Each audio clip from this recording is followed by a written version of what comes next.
Greetings, dear friends. Imam Tawhidi with you once again.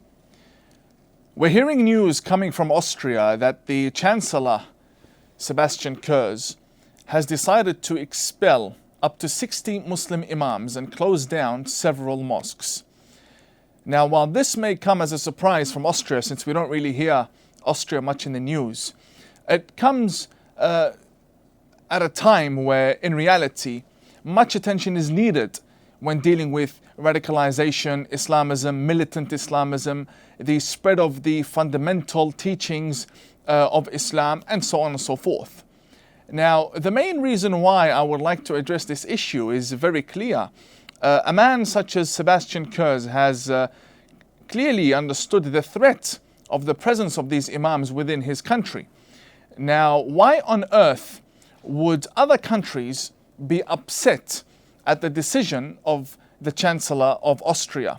Erdogan, the leader of Turkey, or in other words, the reviver of the Ottoman Empire that he dreams of, is very upset at the fact that around 60 Imams will be expelled from Austria.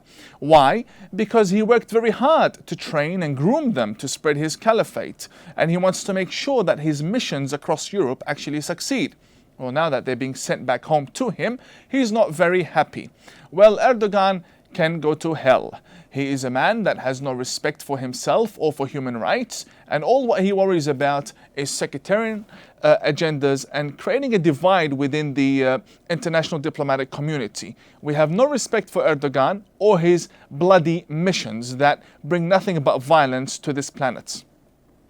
Looking at the decision of Sebastian Kurz, well, yes, why on earth would you have 60 Imams, up to 60 Imams? We know very well that there could be more than 60 Imams, but these are the 60 Imams that have been used as foreign front lines for the caliphates, whether it be in the disguise of Islamic governments, claiming to be democratic governments and so on. They have an agenda within Europe, and Sebastian Kurz has decided to call them out. The funding, who's sending the money? Why are they sending the money? The people that send the money to these Imams, do they have expectations from these Imams? Or are they just giving free cash every now and then? In reality, whoever feeds has expectations. And these Imams were clearly operatives within Austria. Now that their show is coming to an end, I feel that it's very important for me to come out and support the decision by the Chancellor of Austria. And I think it's a great decision in the right direction. And I really hope that other countries follow such a move. Now, there's nothing to be scared of. Ban all the Imams that are causing trouble. Ban all of the mosques. Stop the building of mosques whose donors are unknown, who the future Imam within these mosques is unknown. What's going to be preached within these mosques is unknown. Why the special treatment when it comes to the Muslim community? I'm a Muslim and I feel very offended that many people, well, the majority of the nation, feel they need to treat me in a special way. I'm a human being. If I move to a country, I have to respect its laws. Just because I believe that I should be breaking the laws, it does not mean that I am worthy of special treatment. Now that the radicals in Austria, the fundamentalists, the extremists, know that their time is coming to an end and Sebastian Kurz is actually cracking down on them, where will they be heading?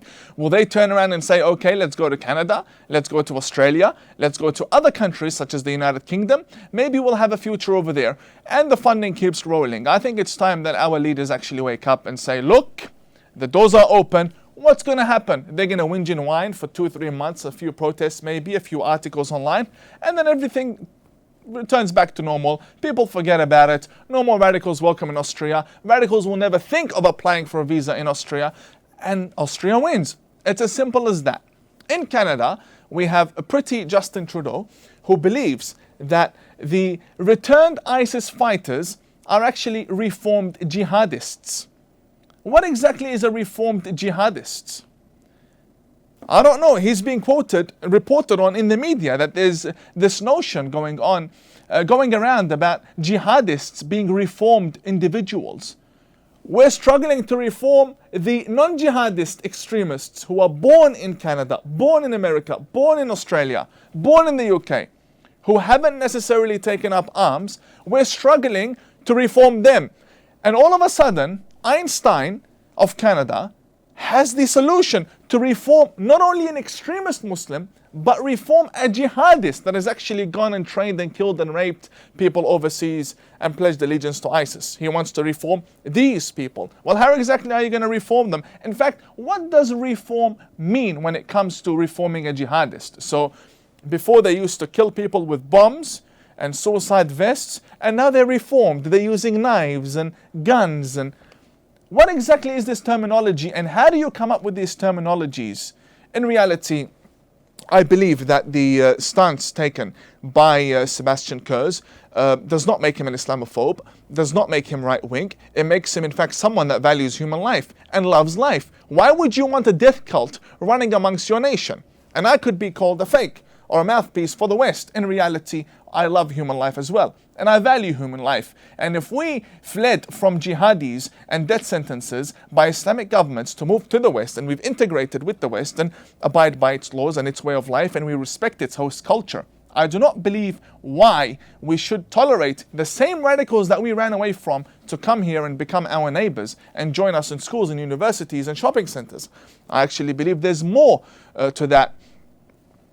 There's more to life than just accepting such humility and disgusting decisions made by weak, spineless politicians. It's about time we actually made the decision when it comes to elections. Vote for stronger borders, or do we vote for weak ones? What exactly is the solution to the problem that we have? Sebastian Kurz did realize that he was creating a problem when trying to solve a problem.